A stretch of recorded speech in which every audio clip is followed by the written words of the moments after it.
Hello दोस्तों, स्वागत है आप सभी का आपके अपने यूट्यूब चैनल कॉम्पिटिटिव क्लासेस पर लाइब्रेरी साइंस में। दोस्तों, जैसा कि हम लोग यूनिट वाइज एमसीक्यू क्वेश्चन कर रहे हैं और फर्स्ट यूनिट है इंफॉर्मेशन कम्युनिकेशन।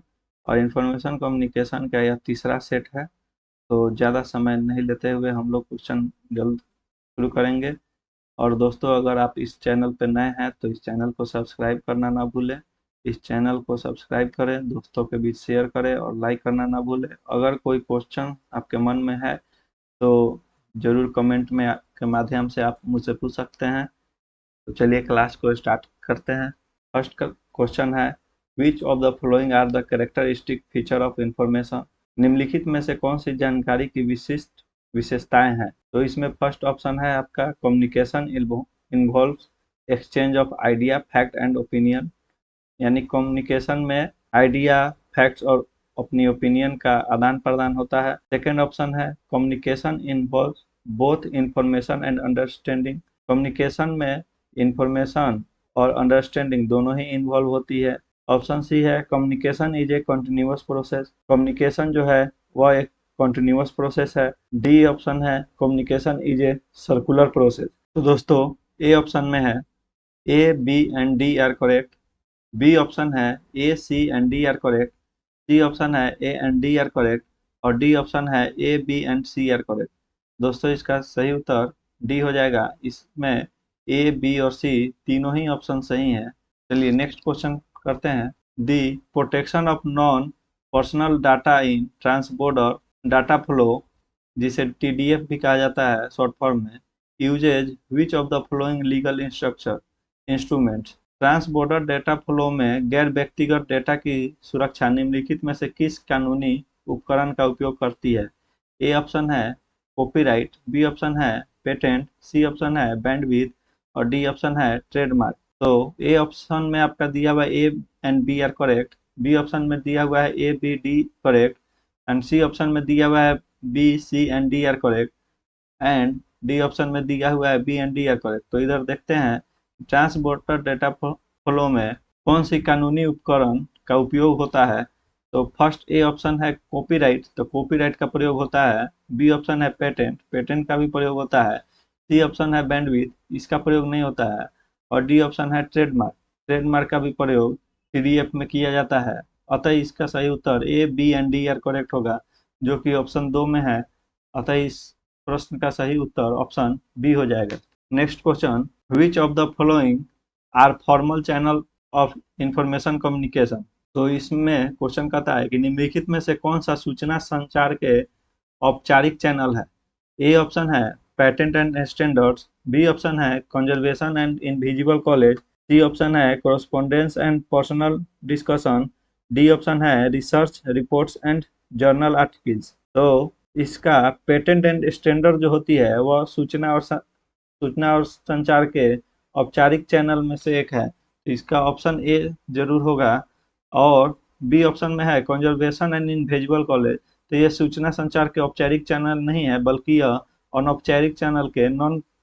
और सी ऑप्शन है कोरस्पोंडेंस एंड पर्सनल डिस्कशन, तो ये भी जो पर्सनल डिस्कशन होती है वह औपचारिक चैनल के अंतर्गत नहीं आती है बल्कि अनौपचारिक के माध्यम के अंतर्गत आती है। और ऑप्शन डी है, यहाँ पे आर छूट गया है, लिख लेंगे, research reports and journal articles. ये जो research reports and journal articles होती है वह औपचारिक चैनल होती है, सूचना संचार के औपचारिक चैनल के अंतर्गत आती है। तो इसका सही उत्तर ए एंड डी हो जाएगा, जो कि ऑप्शन सी में ए एंड डी आर करेक्ट लिखा हुआ है। अतः इस प्रश्न का सही उत्तर सी हो जाएगा। नेक्स्ट क्वेश्चन है, निम्नलिखित में से कौन सा सूचना संचार के अनौपचारिक चैनल है। Which among the following are informal channel of information communication? A option है मीटिंग, सेमिनार एंड सेमिनोसिस। बी ऑप्शन है correspondence and personal discussion. C option है फेस टू फेस कॉन्वर्सेशन। तो ये जो तीनों ही ऑप्शन जो दी हुई है, ये तीनों ऑप्शन ही इनफॉर्मल चैनल ऑफ इंफॉर्मेशन के कम्युनिकेशन के अंतर्गत आती है। अतः इसका सही उत्तर option D all of the above हो जाएगा। नेक्स्ट क्वेश्चन करेंगे। नेक्स्ट क्वेश्चन है, which of the following is not covered by copyright. निम्नलिखित में से कौन कॉपीराइट द्वारा कवर नहीं किया गया है? ए ऑप्शन है न्यूज़पेपर, बी ऑप्शन है कंप्यूटर प्रोग्राम, सी ऑप्शन है स्कल्पचर, स्कल्पचर मतलब मूर्तिकला, और डी ऑप्शन है ट्रेडमार्क्स। तो इस क्वेश्चन का सही उत्तर डी हो जाएगा। ट्रेडमार्क्स जो है वह कॉपीराइट के अंतर्गत नहीं आती है, जबकि newspaper, computer program and sculpture तीनों ही कॉपीराइट के अंतर्गत आती है। नेक्स्ट क्वेश्चन है Johari windows. Johari window is a concept that has originated from। Johari खिड़की एक अवधारणा है जो उत्पन्न हुई है। ए है ऑप्शन साइकोलॉजी, बी ऑप्शन है इंफॉर्मेशन टेक्नोलॉजी, सी ऑप्शन है marketing of information, D option है इंफॉर्मेशन रिट्रीवल।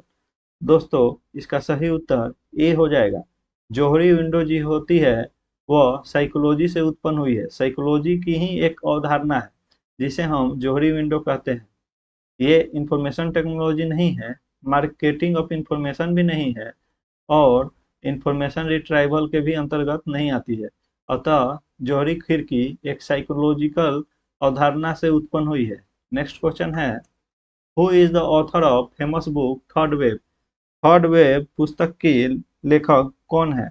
और थर्ड वेव पुस्तक के लेखक ए ऑप्शन में दिया हुआ है जॉर्ज कैस्टर, बी में है एल्विन टॉफलर, सी में है स्टीव केस, और डी ऑप्शन है डेविड जॉर्ज होगरेथ। तो इसका सही उत्तर ऑप्शन बी एल्विन टॉफलर हो जाएगा।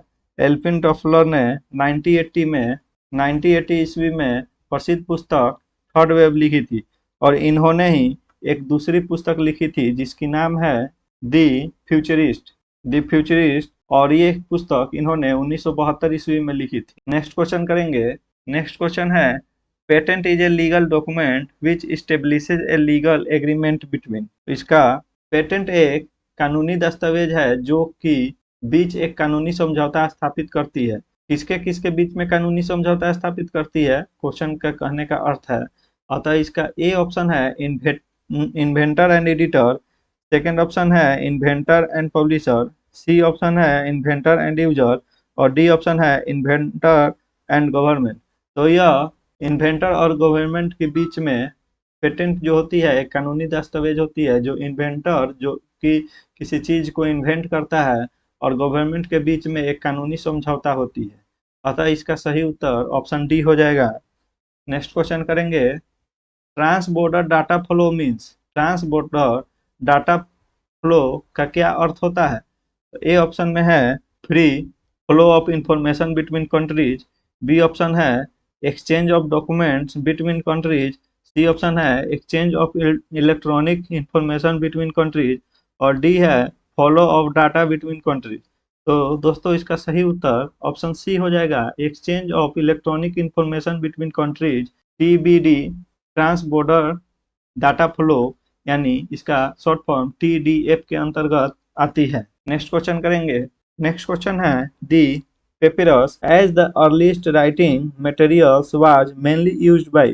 पेपिरस सब प्रथम किसके द्वारा यूज की जाती थी? क्या हिंदी में होगा? सबसे शुरुआती लेखन सामग्री के रूप में पेपिरस का प्रयोग मुख्य रूप से किसके द्वारा किया जाता था?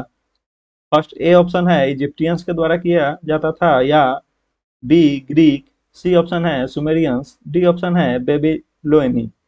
तो दोस्तों इसका सही उत्तर ए इजिप्टियंस हो जाएगा। इजिप्टियंस के द्वारा सर्वप्रथम पेपरस की शुरुआत की गई थी। नेक्स्ट क्वेश्चन करेंगे दोस्तों। नेक्स्ट क्वेश्चन है the flow of information from the sender to the receiver is called. प्रेषक से प्राप्तकर्ता तक सूचना का प्रवाह क्या कहलाता है? फर्स्ट ऑप्शन है इंफॉर्मेशन यूज, सेकेंड ऑप्शन है इंफॉर्मेशन कम्युनिकेशन, सी ऑप्शन है information transfer, and D option है इंफॉर्मेशन डिसेमिनेशन। दोस्तों इसका सही उत्तर बी इंफॉर्मेशन कम्युनिकेशन हो जाएगा। इंफॉर्मेशन कम्युनिकेशन के ही अंतर्गत प्रेषक किसी प्राप्तकर्ता द्वारा के तक अपनी सूचना का प्रवाह करता है, यानी कि सेंडर रिसीवर तक अपनी सूचना को पहुंचाता है, वह इंफॉर्मेशन कम्युनिकेशन के अंतर्गत आती है। नेक्स्ट क्वेश्चन करेंगे दोस्तों। नेक्स्ट क्वेश्चन है the basic characteristic of a system are. System की बेसिक कैरेक्टरिस्टिक क्या है, यानी एक प्रणाली की बुनियादी विशेषताएं क्या है? ए है interrelated components, B option है independent and can stand alone, C option है arrange in hierarchical order, D option है inputs process outputs and feedback. तो दोस्तों इसका सही उत्तर हो जाएगा, देखिए जैसे कि ऑप्शन में है interrelated components first option में, तो जो कि सही है, यह एक प्रणाली की बुनियादी विशेषताएं के अंतर्गत आती है, जबकि इसमें दिया हुआ है बी ऑप्शन में independent and can stand alone, independent and can stand alone, जो कि स्टैंड अलोन, जो कि ये ऑप्शन गलत है। सी ऑप्शन है अरेंज इन हायरार्चिकल ऑर्डर, ये भी सही है।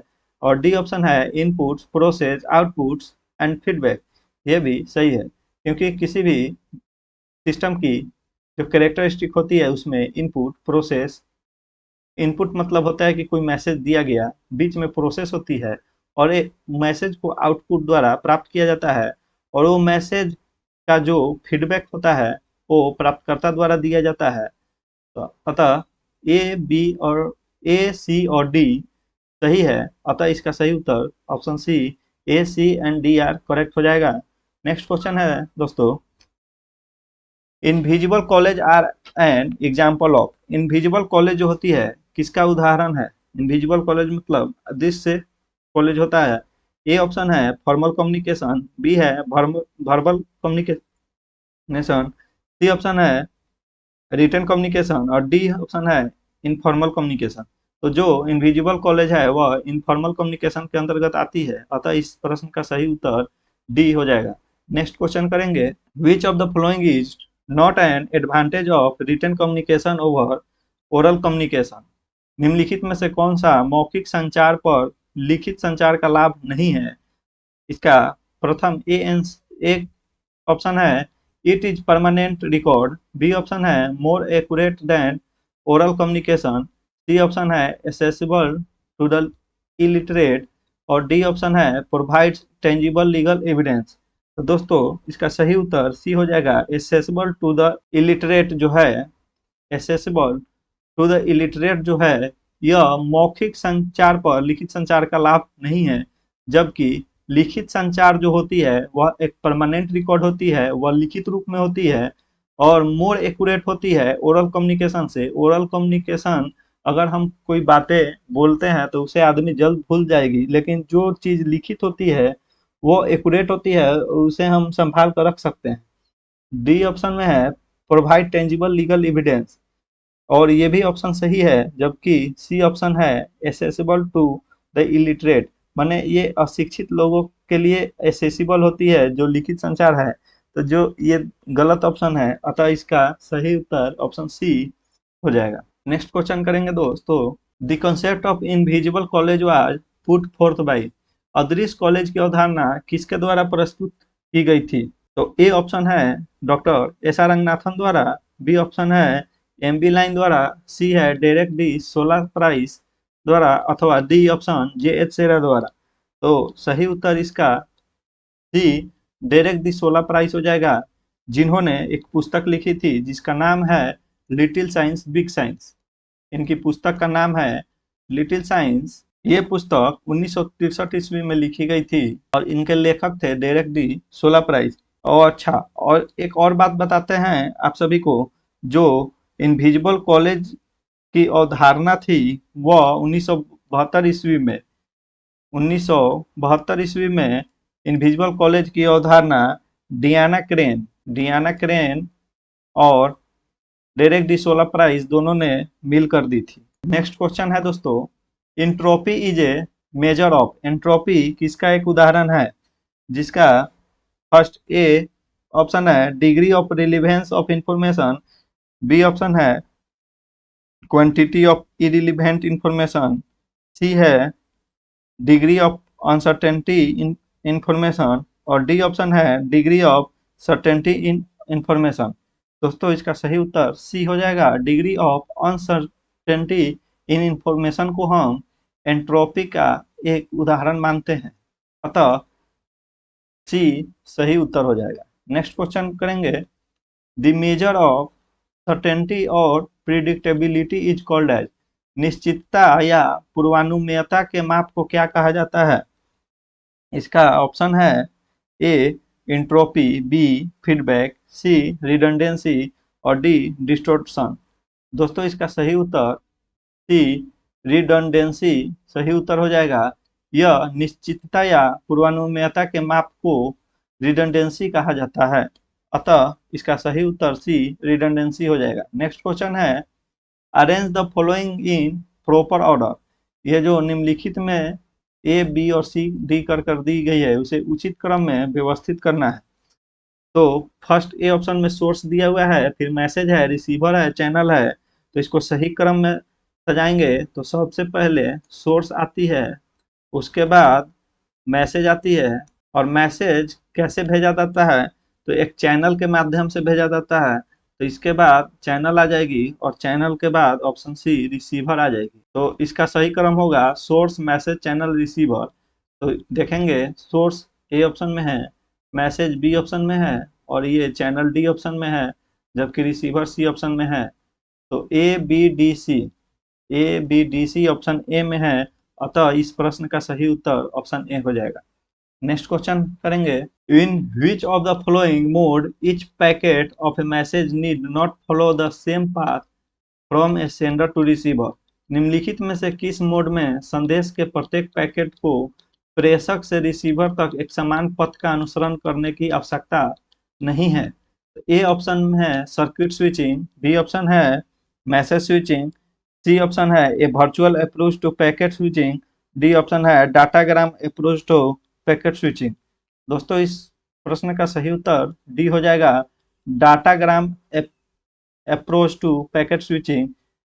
इसके तहत किसी भी संदेश को जो एक पैकेट के माध्यम से भेजा जाता है, देखिए मैसेज भेजा जाता है, पैकेट ऑफ बंडल होता है, पैकेट ऑफ बंडल को रिसीवर तक एक समान पथ में सूचना को भेजा जाता है, और datagram approach to packet switching जो है वह प्रक्रिया का अनुसरण नहीं करता है, अतः आंसर डी सही हो जाएगा। नेक्स्ट क्वेश्चन करेंगे reading makes a full man conference a ready man and writing an exact man is quoted by. पढ़ना एक पूर्ण आदमी बनाता है, इसका ये जो हिंदी ट्रांसलेशन है वह पूरी तरह से सत्य सही नहीं है, अतः इंग्लिश वाले को ही देखेंगे। तो जो रीडिंग है, reading makes a full man conference a ready man and writing an exact man, ये किसके द्वारा दी गई है? ए ऑप्शन है विलियम शेक्सपियर, बी ऑप्शन है ओलिवर गोल्डस्मिथ, सी ऑप्शन है फ्रांसिस बेकन और डी ऑप्शन है जेडी बर्नर। तो इस प्रश्न का सही उत्तर सी फ्रांसिस बेकन हो जाएगा। फ्रांसिस बेकन ने ही कहा था, ये फ्रांसिस बेकन का कथन था कि reading makes a full man conference a ready man and writing an exact man. Next question करेंगे which of the flowing communication models is considered as non linear model of communication. निम्नलिखित में से किस संचार मॉडल को संचार का गैर रैखिक मॉडल माना जाता है? फर्स्ट ऑप्शन है फाउलगर मॉडल, बी ऑप्शन है एरिस्टोटल मॉडल, सी ऑप्शन है शेनन मॉडल, डी ऑप्शन है वेस्टले एंड मैकलिन मॉडल। तो दोस्तों इसका सही उत्तर हो जाएगा D Westley and MacLean model है। इसे ही संचार मॉडल को संचार का गैर रैखिक मॉडल माना जाता है, यानी कि इन्होंने ही non linear model of communication की अवधारणा दी थी। इसलिए इस प्रश्न का सही उत्तर D Westley and MacLean model हो जाएगा।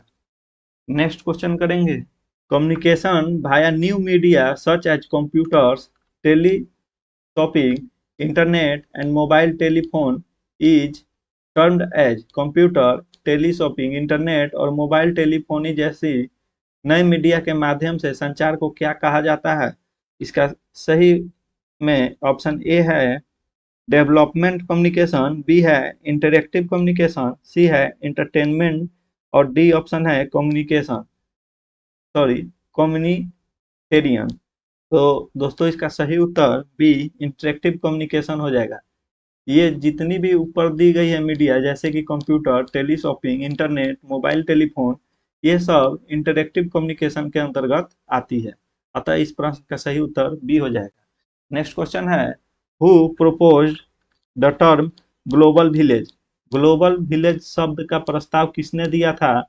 ए ऑप्शन है पीटर ड्रकर, बी ऑप्शन है एफ.डब्ल्यू. लैंकेस्टर, सी ऑप्शन है मार्शल मैकलुहान और डी ऑप्शन है डी.ई.बी. जैक्सन। तो इस प्रश्न का सही उत्तर मार्शल मैकलुहान हो जाएगा। मार्शल मैकलुहान ने ग्लोबल विलेज की शब्द की प्रस्ताव दिया था, जो कि 1964 ईस्वी में दी थी। इसका सन याद कर लेंगे। नेक्स्ट क्वेश्चन है, who first introduce the concept of tacit knowledge. सर्वप्रथम मौन ज्ञान की अवधारणा किसने प्रस्तुत की थी? ए ऑप्शन है टी डेविनबोर्ड, सी बी ऑप्शन है एल प्रुसाक, सी ऑप्शन है माइकल पोलियानी और डी ऑप्शन है एच ताकेउची। तो दोस्तों इस प्रश्न का सही उत्तर सी माइकल पोलियानी सही हो जाएगा उत्तर। यानी टैसिट नॉलेज की अवधारणा या उसके कॉन्सेप्ट को इंट्रोड्यूस सर्वप्रथम माइकल पोलियानी ने किया था और इनकी एक पुस्तक थी personal knowledge towards a post critical philosophy. मैं लिख देता हूं, आप लोग नोट कर लेंगे। ये पुस्तक का नाम है personal knowledge towards a post critical philosophy, जो कि 1958 ईस्वी में माइकल पोलियानी ही लिखा था और इसी पुस्तक के द्वारा उन्होंने टैसिट नॉलेज की कॉन्सेप्ट को बताया था। नेक्स्ट क्वेश्चन है, the founder president of International Society for Knowledge Organization, इसको ISKO का फुल फॉर्म होगा International Society for Knowledge Organization. तो प्रश्न पूछ रहा है कि International Society for Knowledge Organization के संस्थापक अध्यक्ष कौन थे?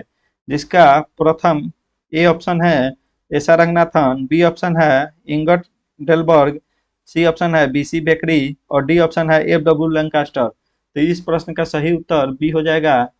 इंगिट्रॉट डेलबर्ग ने इसको की फाउंडर हैं और यह 1974 ईस्वी में इसकी स्थापना की गई थी और इसकी नाम नॉलेज ऑर्गेनाइजेशन शब्द जो जुड़ा इसमें, सर्वप्रथम इसका नाम इंटरनेशनल क्लासिफिकेशन था जो कि 1974 में आया था और फिर इसका पुनः नाम नॉलेज ऑर्गेनाइजेशन कर दिया गया जो कि 1992 ईस्वी में, और फिर इसका पूरा नाम इसको जो कि International Society for Knowledge Organization है, वह यह जो नाम है वह 1989 में रखा गया।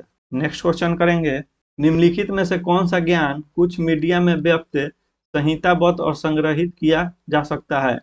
Which of the following knowledge can be articulated, codified and stored in certain media? A option है explicit knowledge, बी ऑप्शन है tacit knowledge और सी ऑप्शन है procedural knowledge, जबकि डी ऑप्शन है डिक्लेरेटिव नॉलेज। दोस्तों इस प्रश्न का सही उत्तर ए हो जाएगा। एक्सप्लिसिट नॉलेज जो है वह, इस प्रश्न का सही उत्तर ए एक्सप्लिसिट नॉलेज हो जाएगा। नेक्स्ट क्वेश्चन है, the knowledge to which we have valid conscious introspective access under all circumstances is called. A option है एक्सप्लिसिट नॉलेज, बी ऑप्शन है semi tacit knowledge, C option है टेसिट नॉलेज और D option है predictive knowledge. तो दोस्तों इसका सही उत्तर ए एक्सप्लिसिट नॉलेज हो जाएगा। जिस ज्ञान तक हमारे पास सभी परिस्थितियों में वैध, सचेत और आत्मनिरीक्षण पहुंच है उसे एक्सप्लिसिट नॉलेज कहा जाता है। नेक्स्ट क्वेश्चन करेंगे, इन विच ईयर द वीपो कॉपीराइट ट्रीटी वाज एडॉप्टेड। वीपो कॉपीराइट ट्रीटी संधि को कब अपनाया गया था? तो ए ऑप्शन है 1995, बी ऑप्शन है 1996, सी ऑप्शन है 1997 और डी ऑप्शन है 1998। तो दोस्तों 1996 ईस्वी यानी ऑप्शन बी का सही उत्तर हो जाएगा। 1996 ईस्वी में वीपो कॉपीराइट ट्रीटी एडॉप्ट किया गया था, इस संधि को अपनाया गया था। नेक्स्ट क्वेश्चन करेंगे, world directory of source of patent is published by. Patent के स्रोतों की विश्व निर्देशिका किसके द्वारा प्रकाशित की जाती है? ए ऑप्शन हो जाएगा बाउकर्स और USA, बी ऑप्शन हो जाएगा विपो और सी ऑप्शन है patent information system India, D option है डरवेंट लंदन। तो इस प्रश्न का सही उत्तर विपो हो जाएगा। वर्ल्ड इंटेलेक्चुअल प्रॉपर्टी ऑर्गेनाइजेशन, ये पेटेंट के स्रोत की विश्व निर्देशिका विपो द्वारा ही प्रकाशित की जाती है। नेक्स्ट क्वेश्चन है, the intrinsic value of information lies in its. A option है प्रोक्यूरमेंट, बी ऑप्शन है processing and storage, C option है कम्युनिकेशन एंड रिट्राइवल और डी ऑप्शन है यूजेज। सूचना का आंतरिक मूल्य इनमें से किन में निहित होती है? तो इसका सही उत्तर डी ऑप्शन यूजेज हो जाएगी।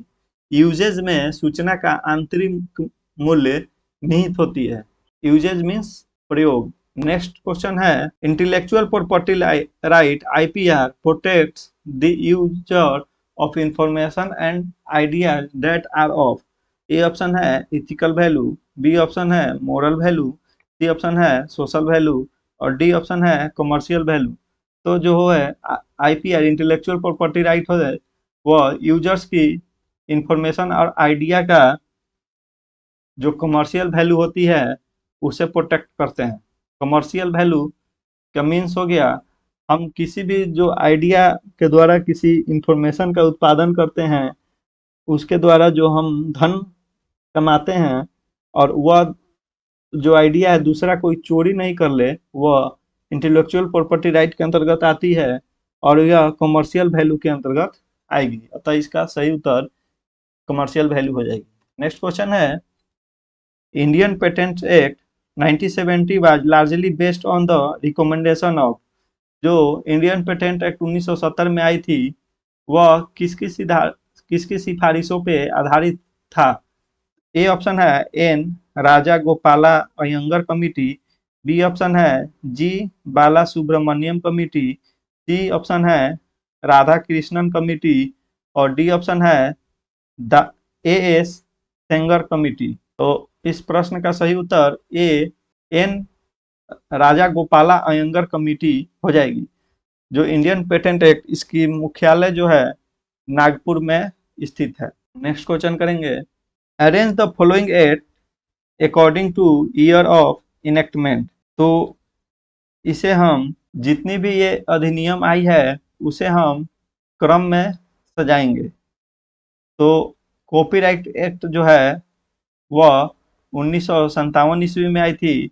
द पेटेंट एक्ट जो है 1970 ईस्वी में आई थी। जो आईटी एक्ट थी इंफॉर्मेशन एंड टेक्नोलॉजी एक्ट है वह 2000 ईस्वी में आई थी। तो इसे क्रम में सजाएंगे तो इसका सही क्रम हो जाएगा सर्वप्रथम 1957 कॉपीराइट एक्ट, फिर पेटेंट एक्ट 1970 और थर्ड इंफॉर्मेशन टेक्नोलॉजी एक्ट जो है वो 2000 ईस्वी में आई थी। तो यह सही क्रम हो जाएगा अतः इसका आंसर ये होगा। नेक्स्ट क्वेश्चन करेंगे ए ट्रेडमार्क, एक ट्रेडमार्क निम्न में से कौन सा है? इज रिप्रेजेंटेड ग्राफिकली, जो ग्राफिकली रिप्रेजेंट होता है, अथवा बी आंसर है is capable of distinguish the goods and service of one person from those of others, C option है may include shapes of goods combination of colours और D option है all of the above. तो इस प्रश्न का सही उत्तर option D हो जाएगा all of the above. Trademark के अंतर्गत जो होती है, जो ट्रेडमार्क होती है वह ग्राफिकली रिप्रेजेंट भी होती है और यह गुड्स एंड सर्विस और अदर सर्विस के बीच में डिफरेंस भी बताती है।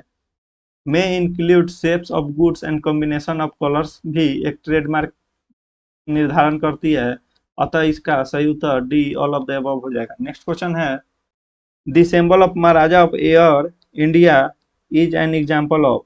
दी जो सिंबल ऑफ महाराजा होती है अथवा टाटा स्टील का जो ऐसे करके बना रहता है टी टाटा लिखा हुआ रहता है तो वह एक सिंबल है, वह क्या होता है? कॉपीराइट होती है, ट्रेडमार्क होती है अथवा पेटेंट होती है। तो जो प्रतीक चिन्ह होती है वह ट्रेडमार्क के अंतर्गत आती है। अतः इसका सही उत्तर बी ट्रेडमार्क हो जाएगा। नेक्स्ट क्वेश्चन है निम्नलिखित में से किसका शोषण दूसरों को अधिकार सौंपकर या लाइसेंस देकर नहीं किया जा सकता है? Which of the following can not be exploited by assigning और by licensing the right to others. इसका ऑप्शन ए है कॉपीराइट, बी है ट्रेडमार्क, सी ऑप्शन होगा पेटेंट एंड डी ऑप्शन होगा all of the above. First A option है patent, B design, C trademarks and D all of the above. इसका सही उत्तर सी trademarks हो जाएगा। नेक्स्ट क्वेश्चन करेंगे। In India the protection of trademark is govern by. In India the protection of trademark किसके द्वारा govern किया जाता है, यानी भारत में ट्रेडमार्क का संरक्षण किसके द्वारा नियंत्रित होता है। ए ऑप्शन है ट्रेडमार्क एक्ट 1999, बी ऑप्शन है trademark act 2001, trademark act 2003, trademark act 2004। तो इनमें से ट्रेडमार्क एक्ट 1999 के द्वारा भारत में ट्रेडमार्क का संरक्षण नियंत्रित किया जाता है। नेक्स्ट क्वेश्चन है the first legislation in India relating to patents was enacted in. Bharat में पेटेंट से संबंधित पहला कानून कब अधिनियमित किया गया था। इसका ए ऑप्शन है 1956, बी ऑप्शन है 1911, सी ऑप्शन है 1970 और डी ऑप्शन है 2005। तो इसका सही उत्तर ए 1856 हो जाएगा। भारत में पेटेंट से संबंधित पहला कानून की अधिनियम 1856 ईस्वी में पास की गई थी। नेक्स्ट क्वेश्चन है in India priority date for awarding a patent is determined on the following principle. Bharat में पेटेंट देने की प्राथमिकता तिथि निम्नलिखित सिद्धांतों पर निर्धारित की जाती है। ऑप्शन ए है first to invent, second option है first to publish, C option है फर्स्ट टू फाइल और डी ऑप्शन है नन ऑफ द अबव। इस प्रश्न का सही उत्तर सी फर्स्ट टू फाइल हो जाएगा। कभी भी किसी चीज का हम इन्वेंट करते हैं तो उसे पेटेंट कराना आवश्यक हो जाता है, क्योंकि उस आविष्कार को अगर किसी ने चुरा कर अपने नाम से पेटेंट करा लिया तो फिर वह उसकी हो जाती है, न कि आपकी वह आविष्कार कहलाएगी। अतः किसी भी चीज को इन्वेंट करते ही उसे पेटेंट कराना अनिवार्य होता है। मैं यहाँ पे आपसे एक क्वेश्चन पूछूंगा कि जब हम भी किसी चीज को पेटेंट करवाते हैं तो जो पेटेंट डेट का फॉर्म फिलिंग होता है उससे कितने सालों तक उसकी मान्यता होती है। नेक्स्ट क्वेश्चन है which among the following committees appointed by the government of India are concerned with patent law. Bharat सरकार द्वारा नियुक्त निम्नलिखित समितियों में से कौन पेटेंट कानून से संबंधित है। ऑप्शन ए है justice Bakshi Tekchand committee 1949, B option है Justin N Raja Gopala Ayyangar committee 1957, justice S K Sinha committee 1964 ईस्वी और डी ऑप्शन है जस्टिस वीरेंद्र शर्मा कमेटी 1967 ईस्वी।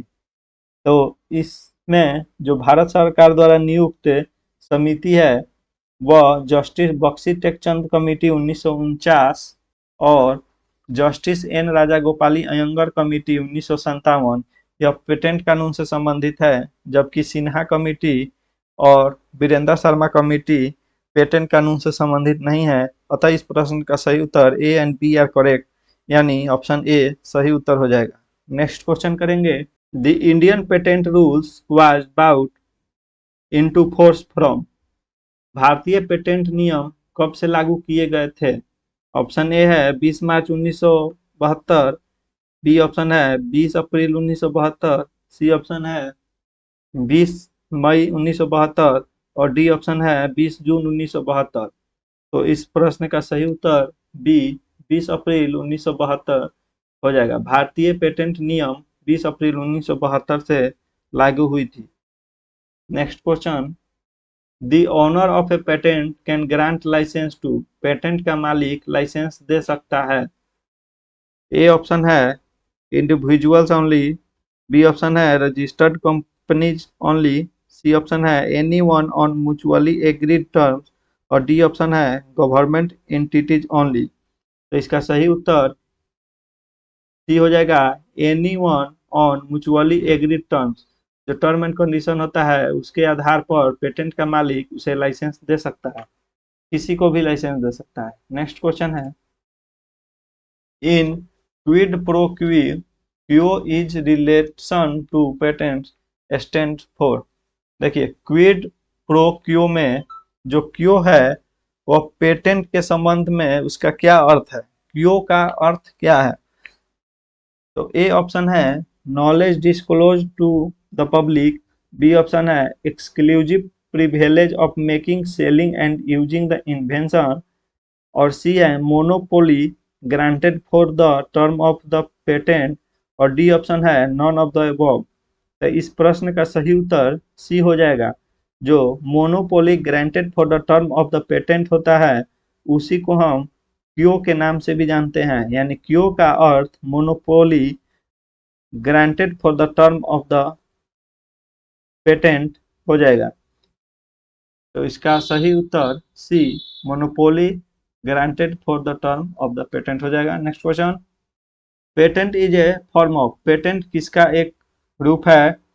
ए ऑप्शन है टेंजिबल प्रॉपर्टी, बी ऑप्शन है इंटेलेक्चुअल प्रॉपर्टी, सी है इंडस्ट्रियल प्रॉपर्टी, और डी है बोथ बी एंड सी। तो दोस्तों इसमें जो बी है इंटेलेक्चुअल प्रॉपर्टी पेटेंट के अंतर्गत आती है, उसी का एक रूप है, और इंडस्ट्रियल प्रॉपर्टी भी पेटेंट का ही एक रूप है। टेंजिबल प्रॉपर्टी पेटेंट के अंतर्गत नहीं आती है, अतः इस प्रश्न का सही उत्तर D option B and C are correct हो जाएगा। नेक्स्ट क्वेश्चन करेंगे, IPC with regard to patent stands for, patent के संबंध में आईपीसी का अर्थ क्या है? ए ऑप्शन है Indian patent code, B option है Indian patent classification, C option है इंटरनेशनल पेटेंट कोड, और डी ऑप्शन है इंटरनेशनल पेटेंट क्लासिफिकेशन। तो इस प्रश्न का सही उत्तर डी हो जाएगा, इंटरनेशनल पेटेंट क्लासिफिकेशन। पेटेंट में आईपीसी का अर्थ इंटरनेशनल पेटेंट क्लासिफिकेशन होता है। Next question, the patent cooperation treaty PCT was signed in the year, patent सहयोग संधि पीसीटी पर किस वर्ष हस्ताक्षर किए गए थे? ए ऑप्शन है 1965 ईस्वी, बी ऑप्शन है 1970 ईस्वी, सी ऑप्शन है 1972, डी 1975 ईस्वी। तो दोस्तों इसका सही उत्तर बी 1970 ईस्वी सही आंसर हो जाएगा। 1970 ईस्वी में पेटेंट कोऑपरेशन ट्रीटी को साइन किया गया था। नेक्स्ट क्वेश्चन है, industrial design protection in India is govern by, भारत में औद्योगिक डिजाइन संरक्षण किसके द्वारा शासित है? ए ऑप्शन है the design act 1975, B option है the design act 1982, C option है द डिजाइन एक्ट 2000, और द डिजाइन एक्ट 2002।